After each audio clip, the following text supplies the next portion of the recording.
Hi guys, welcome to another episode of Boban Battery, talking about cricket again. So today we're just reflecting on the PSL match that just finished a couple of minutes ago. Multan Sultans versus Lahore Qalanders. Another brilliant victory for Multan Sultans, and the trend of winning the toss, bowling first and chasing scores down has continued. So Battery just starting off, as I said, Lahore Qalanders batted first, lost a couple of wickets. And it was that man, Mohammad Hafiz again, who's been in great form for the last 12 months now, clearing the boundaries at ease, scoring an amazing strike rate. So what would you say about his innings, first of all? Well, he had to build, so he took his time Yeah, because early on, their captain, he went out early, Sohail Akhtar. He got out early, and Fahar Zaman couldn't carry on his form from the other day.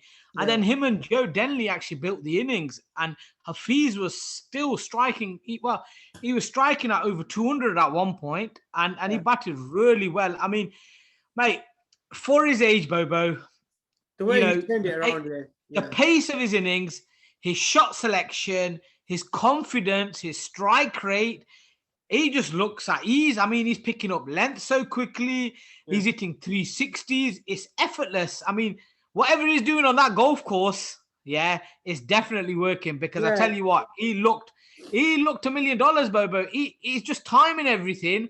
And it's at ease. It's effortless. Honestly, it's at that age you think it's brute. It's like slogging. No, it's just sheer timing. It's just seriously, it is a joy to watch him. yeah, But yeah. at the You're moment, right. The thing is, obviously, it's not typical for a Pakistani player to be able to score a strike rate at 170, 180 without taking ridiculous risks. And we're not used to a Pakistani batsman being able to score that quickly by just normal shots, reacting to the ball, picking up length, and just being able to hit all around the ground. And it's been the case since he came in for the T20s against England at Old Trafford last summer. He's been playing brilliantly. But obviously, it's a great sign going forward for the T20 World Cup, where we will need mid-order batsmen to be able to clear the boundary and stay in without taking big risks. So he's a big boost for us. So moving on, he said Joe Denley, yeah, they put up a partnership together, but Joe seemed to get stuck a little bit before he got dismissed. I think it was And Joe's first match. It was Joe's yeah, first match. It was a day. It was a daytime day match, yeah, and the wicket seemed it was gripping, and it was a little bit slow as well, Bobo. To be honest with you, it always it will be doesn't. in the day games. It always will be in the Yeah, day games. Yeah, uh, yeah. and, So and and Joe kind of just. To be honest with you, I think Joe built his innings and batted a little bit slow, but I think Hafiz took the pressure off yeah, Joe. I think Hafiz allowed Joe to sort of take his time, yeah, yeah, and Hafiz just carried on like he took all the pressure off Joe, and he batted really well. But Joe is his first knock. He's a good player, ex-international cricketer. I think he will settle in. I mean, to be honest with you, um, I'm surprised actually Joe didn't bowl his leg spin today.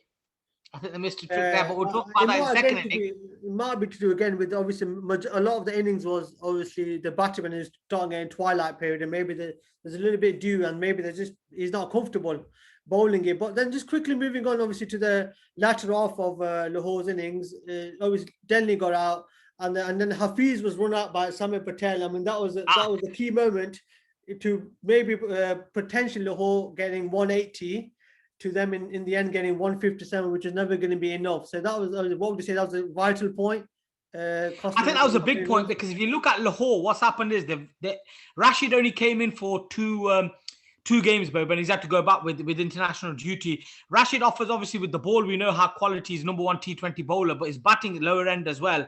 And what that means is obviously they've lost a batsman, and Shaheen, who's like a number 11, really, or 10, is actually batting at 8 for him. Yeah, they So haven't their got the lower order's a bit firepower. Yeah, at exposed. the end. And I think Yeah, Hafiz, the way he was batting, Bobo, the only way that was gonna he was gonna get dismissed was a run out. And to be honest with you, it wasn't his call. He was non-striker end. It went yeah, to Carlos Brathwaite, and he sort of set off, and I think Samit sort of took a few steps and turned him back.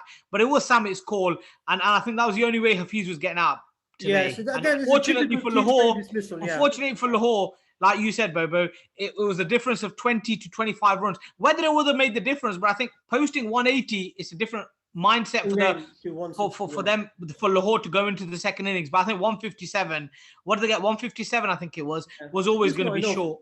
and they're lacking. And they said because obviously Rashid's gone back, Shaheen's batting high, and they seem to be lacking a bit of firepower at the end. And you've got to give credit to the Dani, obviously bowler for Multan. He's really impressed me so far. He's got a bit of pace about him. He's got the attitude. He bowled really well. He bowled really well, Bobo. Bowled really well up top. He bowled well last game as well, but he just couldn't finish it off. He just didn't have, that many slot balls at the end. Yeah, slot balls. Today he bowled a few bad balls, but I think that's with sort of the inexperienced bowler that he is. With time, Bobo, I think it'll be a cracking find for Pakistan. It definitely one for the future. I won't say straight away. Oh no, but he's got the pace. He's got the pace.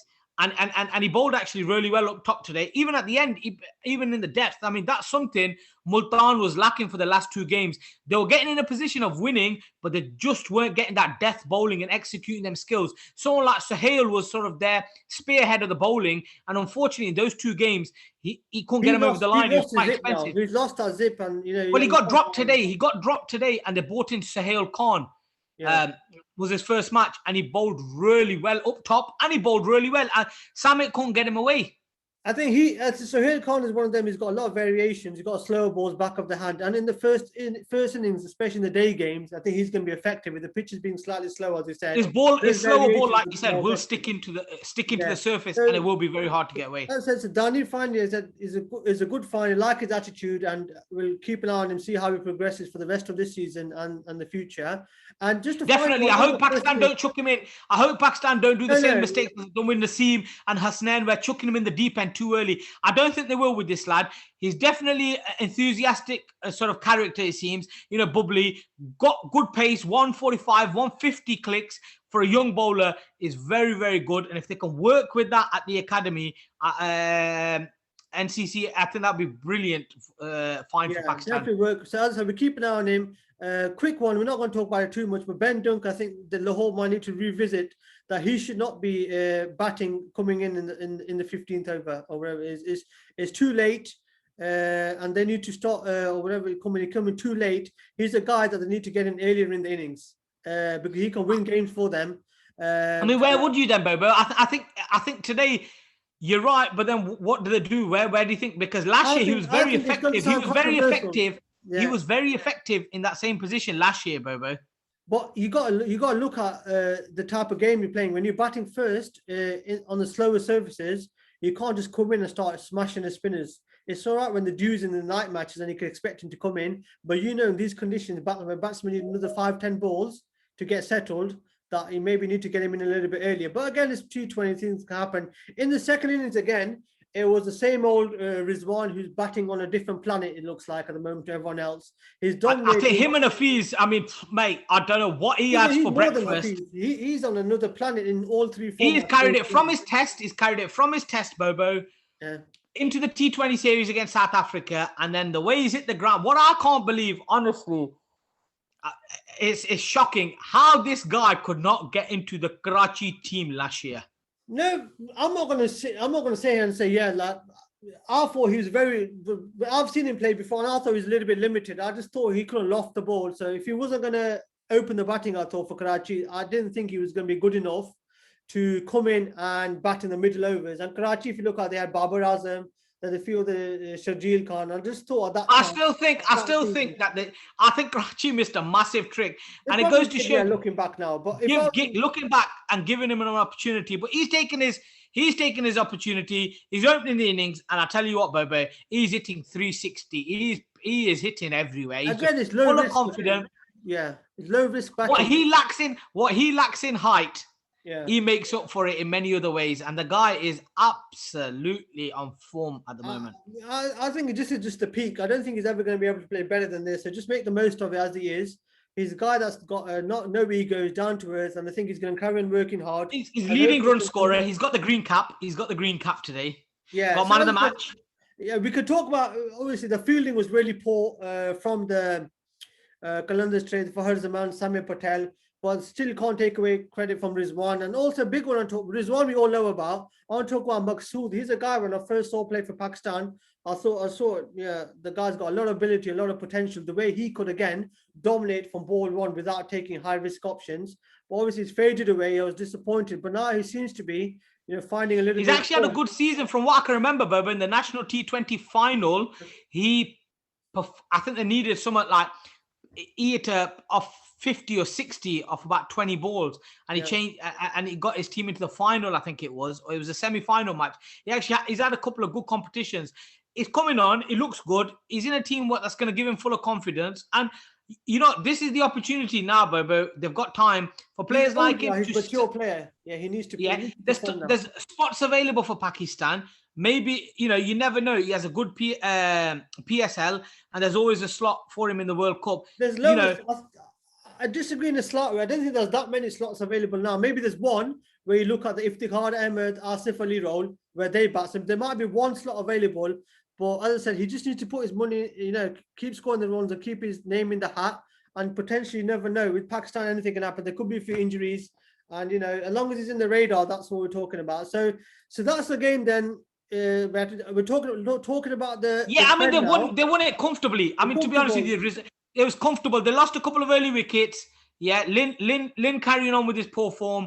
And James Vince got out early today. These things happen.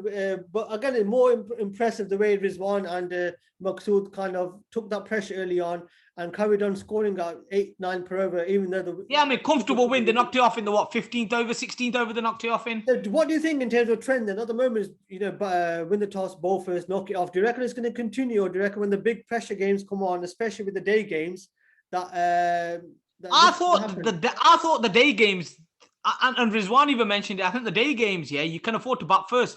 Yeah. You can good wicket.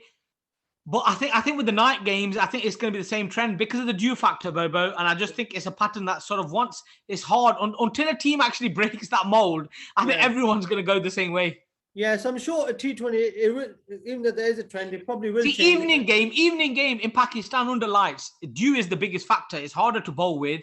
And I think that is the key thing. And I think later on in the match, at that time, the dew factor kicks in. If there's no dew, then it's different. But until then, I think the same factors. I think the same trend is going to carry on.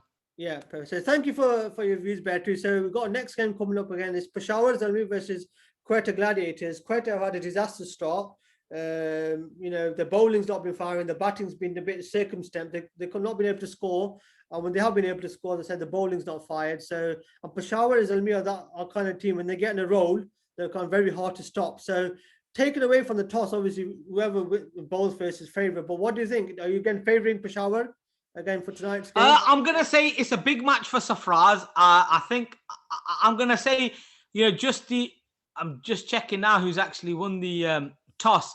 But as it stands, Peshawar Zalmi have won the toss and opted to bowl. So that again automatically would give him advantage. Do you think it's going to be hard work again for? I think it will be because there's no Chris Gale now today. He's gone back to West Indies, and I think a lot's going to be on Tom Banton. Going to have to fire today if selected. Azam Khan, people like that. People like Ben Cutting is going to have to stand up. So I'm gonna just say something different. I'm actually backing the Quetta Gladiators today. I think that Sarfraz is a man that we shouldn't take lightly, and he's got the boys riled up. I think today we're going to see an upset, not just in terms of the toss happening, but also that Quetta are going to beat the Peshawar. So we'll be back for the analysis and the review of that game. So see you later, guys, and I hope you enjoyed. See you later on, guys. Please like and subscribe, do all that usual good stuff. All right, then. See ya.